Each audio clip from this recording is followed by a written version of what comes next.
Trent Cotney and John Kenney are dedicated to helping the construction industry with legal business and safety challenges. Welcome to this week's episode of Law and Mortar.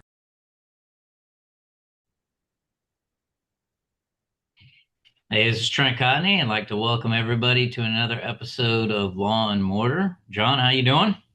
Doing great. It's always great to be back here to have a good episode put together. And I know I love to hear the calls we get back after our audience gets a new episode to go through. So it's always great to be here. Yeah, had a little bit of time off. We were both busy traveling nonstop, but glad we could sneak an episode in here. And there's no shortage of things to talk about. It just seems like we're in sort of a transformative period as it relates to roofing. A lot of evolution, and part of that is AI. And we've talked about it, in previous podcasts, but it's interesting because AI now is being used in almost every single aspect of a roofer's business, right? It's not just marketing and customer service anymore. You're seeing it in, estimating, scheduling. You're seeing it in, inventory. You're seeing it all over the place. So, John, I know you, if I remember right, you've got a course that you put together on this that I think gives some insight and some real world analysis of it. You and I have both kind of, dabbled in AI, but I think you probably do a deep dive in this course. Why don't you talk a little bit about it? Yeah, so I've been, like you said, we're traveling and you meet a lot of different contractors, and AI is absolutely at the forefront, and not just in our business and in construction, but it's really starting to become very, very mainstream. We hear about it every night on the news. It's in all your social media articles, and the biggest thing out there is most contractors been asking the question. It's great. It's coming. What do I do with it? How does it affect me? How do I get prepared? So I put this, it's free training. First of all, let me say that anybody listening, just go to my website, which we'll do at the end, but Cotney Consulting, and it's free. So you don't have to do anything. You just take it. I set this up, takes about 20, 25 minutes, and it walks you through not only about what AI is about, because that's only a small part of it, but more importantly, how do you prepare your company for AI? Because we talk about things in there about if you don't have good processes and systems in place now, AI actually works in reverse of what most people think. It enhances your problems and brings them to the forefront and actually makes problems worse because it's only going to take the data that you feed into it on any AI program and go from there. So I wanted to put something together that it really walked through the processes of how to get yourself ready. And it's got a at the end, a couple questions to run through so you get a certificate. And really the questions are there so you understand what you just went through.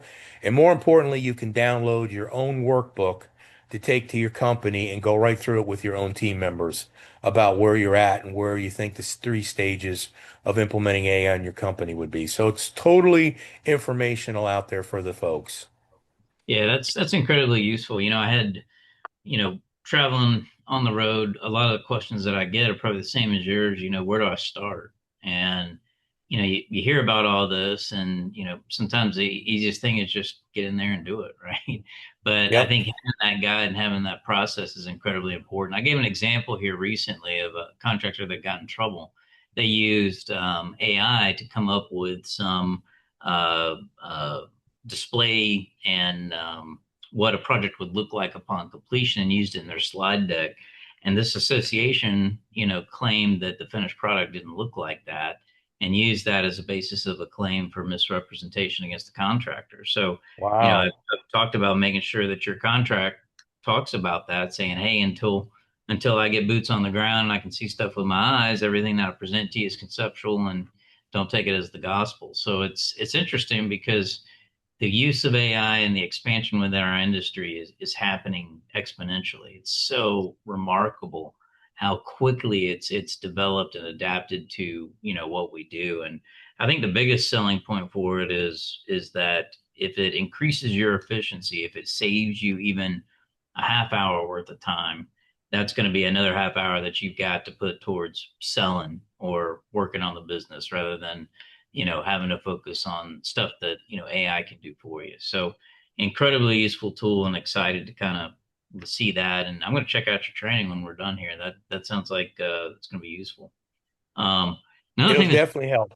It's good for another the interesting industry. thing, John, that, a lot of people are talking about are, safety. And I know AI can help, supplement a lot of the stuff that you're doing with safety. But one of the things I'm kind of curious about is, best practices. And had the opportunity to go out to World of Concrete and IRE, talk to a lot of people. One of the things we talked about is, how often do you engage in safety training? And it's a unique thing. Personally, putting my lawyer hat on, the more the merrier. At least every other week, if not more, and have touch points in between. Use text messages or videos or toolbox talks or whatever it might be. But I think it's important to always have it be top of mind. One of the interesting things that I saw, John, is in some of this recent data that we've seen, is that one of the biggest retention tools out there is safety. Their seasoned crews want a safe work environment. There, it's not all about money. Yes, that's important, but they would much rather know that they're working for a professional outfit that's going to keep them safe and have them go home to their families every night. So curious, just kind of see what you're seeing.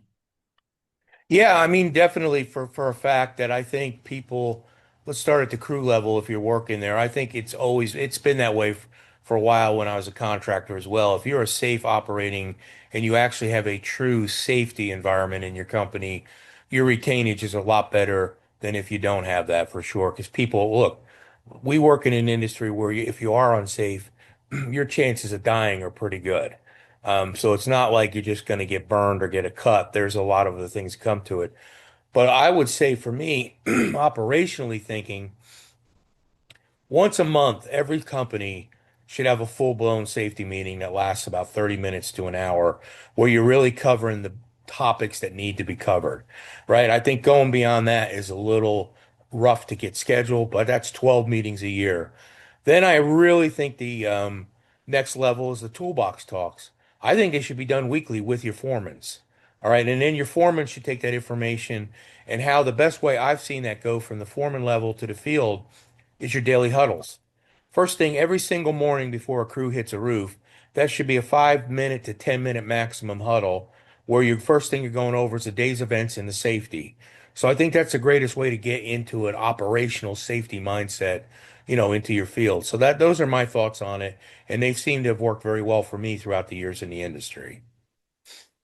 Yeah, that's sage advice. I think the most impactful safety meetings that I've attended as a layperson have been when crew leaders or foremen present them, right? And it's not Yep. just a suit that's up there talking about it. It's actually, somebody that is on top of the roof and the crew respects that person, right? So I think you got to mix it up, but I think the more the merrier. The more touch points you can do that are meaningful, that's important. A daily reminder, just hey, let's stay safe. We all want to make money. We all want to get those roofs done, but got to stay safe because there's nothing that can impact a business more than a serious injury or God forbid, a fatality. Yeah, So the daily huddles, the most underused, correctly used, most underused incorrectly, and when it's used incorrectly that we have in the industry. And honestly, that 5 or 10 minutes is the single most important 5 minutes to 10 minutes a day in the beginning that everyone has a safety mindset before they even hit the ladder. So I mean, that's where safety hits the road. yeah, absolutely. I see it. I always check around. Nobody ever calls me with good news. I always see the bad end of it. And I know personally that just taking that time, if you're an employer, you want to look at that and just know that you did everything in your power to prevent that from happening, right? And at least that way you can sleep well at night, right? If something does happen, you did what you could, right? You don't ever want to go back and guess, what else could I have done? So think about it. Now in a lot of places, a lot of our listeners are still, it's too cold to work right now in a lot of the Northeast, Chicago, some other areas. Use this time to really think about your safety. Think about what you're going to do and how you're going to implement it. So, John, it's been a while since we've asked a question. So what I Yeah, did, my favorite time of the episode. Question yeah, of the what day. what I did is I kind of handpicked one here that I thought might be of interest. So the question is from Susan. Susan, if I'm paraphrasing, is a newer contractor and residential roofing, and she's wondering, is it better to have a retail model or to have a storm and insurance-based model? So I'll give you my thoughts on it, and then I'll let you kind of talk about it. It's not just roofing either. I mean, there's a huge insurance restoration market out there that's storm driven. What I see, we're in sort of the epicenter of all insurance reform right here in Florida, and a lot of what's happening here in Florida is sort of the battlegrounds, the test, market. So if it's happening here, you're going to see it in Texas, you're going to see it in North Carolina, you're going to see it in Denver, you're going to see it in all places that have high, storm volume.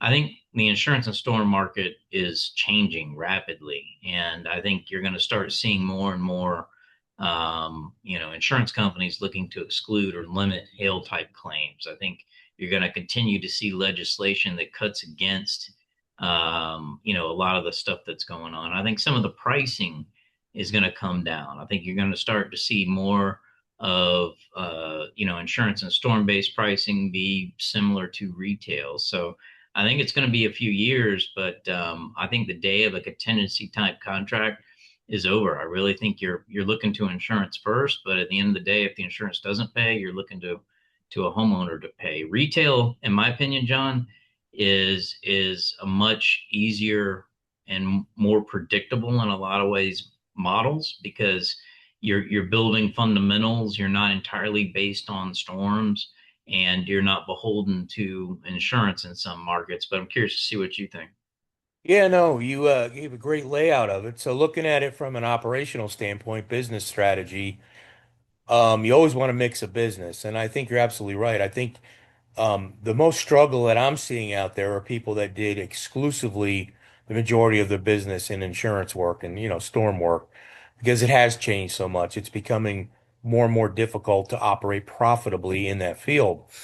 So it's like anything else, you want a good mix of your business, and have both. I mean, you can still have both and you're ready to move by where the market goes. But I think the mindset most important on the strategy for contractors to understand, both of these take a different mindset, a different operational viewpoint, and the way you go to business. So you can't have, say, a retail mindset and jump right into the stormer market in the insurance work, because what's going to happen is you're not going to succeed.